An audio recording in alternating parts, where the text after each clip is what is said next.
মাকে নিয়ে যাবে? মাকে ছাড়া একদম হুটহাট করে আমার শ্রেষ্ঠা আর ত্রিধা চলে গেল তাদের মামার বাড়ি। সেই সাথে মা বাবা এসেছে আমাদের বাসায়। আর মামার বাড়ি যাবে বলে শ্রেষ্ঠা আর ত্রিধার সেই কি আনন্দ, তারা পৌঁছিয়ে মামার বাড়িতে কি কি করলো, কতটুকু তারা খুশি, এই সব কিছু মিলিয়ে থাকছে আমার আজকের এই ছোট ভিডিওটি। সো হ্যালো সবাইকে, সবাই কেমন আছেন? আমি মোটামুটি ভালো আছি। কেন মোটামুটি ভালো আছি তার কারণটা একটু পরে বলছি। আমি তো একটা ছোট রিলে শেয়ার করেছি, আমার বাবা মা গতকাল অষ্টমীর দিন এসেছিল ব্রহ্মপুত্র নদে অষ্টমীর স্নান করতে। মা আর বাবা ব্রহ্মপুত্র নদে অষ্টমীর স্নান শেষ করে আমাদের বাসায় এসেছে। তাই সকালবেলা বাবা মার সাথে বসে গল্প করছি, তাদেরকে সকালে টুকটাক খাবার টাবার দিয়েছি। আর বাবা মা আসার পরে আমরা সবাই ঘুম থেকে উঠেছি। বাবা মা আসতে আসতেই চা করে দিয়েছিলাম, তারপর স্নান টান সেরে তাদেরকে এখন খাবার দিলাম। এদিকে বাবা মার সাথে বসে কিছুক্ষণ গল্প করছিলাম। তো অষ্টমীর প্রণাম করার পরে অষ্টমীর ভরবি দিল মা। আমি তো এখন আর ছোট নই, এখন আমিই অনেককে দেই, তবে বাবা মার কাছে আমি এখনো ছোট, তাই বাবা মা আমাকে এখনো দেয়। তার সাথে বাসার সবাইকে অষ্টমীর পরবি দিয়েছে। আর একদম হুটহাট করেই ডিসিশন হয়ে গেল যে ত্রিধা আর শ্রেষ্ঠা তাদের সাথে আজকে মামার বাড়ি যাবে, মানে হালুয়াঘাট চলে যাবে। আমি তো একদমই খুবই অবাক হয়ে গিয়েছি যে শ্রেষ্ঠা কিভাবে থাকবে।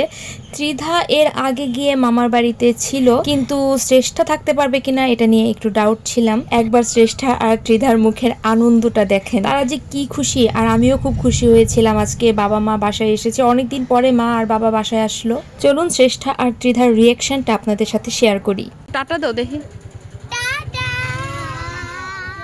কোথায় যাচ্ছ? কার সাথে? কার সাথে? দিদির সাথে। দিদুর সাথে। আর তার সাথে? দাদুর সাথে। তাই? মাকে নিয়ে যাবে? হ্যাঁ হ্যাঁ। মাকে ছাড়া মাকে ছাড়া কষ্ট হবে না? মাকে ছাড়া কষ্ট হবে না করবে? ঠিক তো? কান্না করবে না তো? মনে থাকবে? আচ্ছা ঠিক আছে।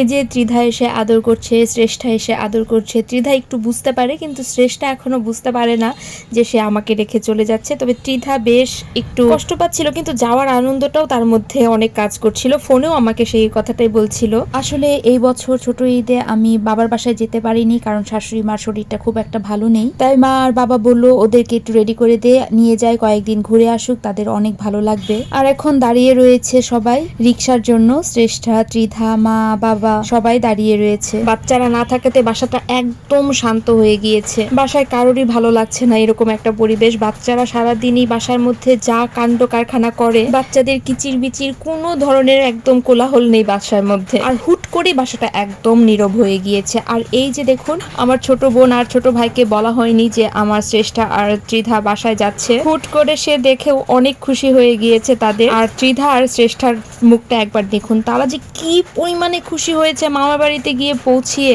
তাদের আনন্দ আর কে দেখে, ভীষণ খুশি তারা, ভীষণ। সেই সাথে আমার ছোট ভাই আর ছোট বোনও অনেক খুশি, বাবা মা তো খুশি। এই যে শ্রেষ্ঠা বুড়ি নিজে জুতা খুলে একদম পরিপাটি করে রেখে দিচ্ছে। সবচেয়ে বড় কথা হলো আমার বাচ্চারা টুকটাক নিজের কাজগুলো নিজেরাই করতে পারে, যেগুলো পারে না সেগুলো আমি করে দিই। তারপরও সারাদিন তারা এত ঝগড়াঝাটি করে আমার মাথা একদম পুরো হ্যাং হয়ে যায়। তার জন্যই আমি আসলে একটু বকাবকি করি, কিন্তু এখন আমার কাছে এতই খারাপ লাগছে। ভয়েস ওভার দিতে গিয়ে ভাবছি যে আসলে তারা কাছে নেই, কেমন জানি লাগছে ভয়েস ওভারটা দিতে গিয়েও। কিন্তু যাই হোক, তারা ভীষণ খুশি মামার বাড়িতে ঘুরতে গিয়েছে। এই যে দেখুন শ্রেষ্ঠার হাসিটা, খুবই খুশি। আসলে তারা থাকে বলেই বাসাটা বাসার মতো লাগে। সো আজকের এই ভিডিওটা আমার এই পর্যন্তই। সবাই ভালো থাকবেন। আমার শ্রেষ্ঠা আর ত্রিধার জন্য সবাই অনেক আশীর্বাদ করবেন, অনেক ভালোবাসা দিবেন। তো আজকের এই ছোট ভিডিওটা এই পর্যন্ত। আর আমার ভিডিওটা কারা কোন জায়গা থেকে দেখেছেন, স্পেশালি ময়মনসিংহ থেকে কারা দেখেছেন, তারা কিন্তু অবশ্যই আমাকে কমেন্ট বক্সে জানাবেন। ভিডিওটা ভালো লেগে থাকলে অবশ্যই সবাই লাইক আর কমেন্ট করবেন। তো আজকের মতো এখানেই। So tata.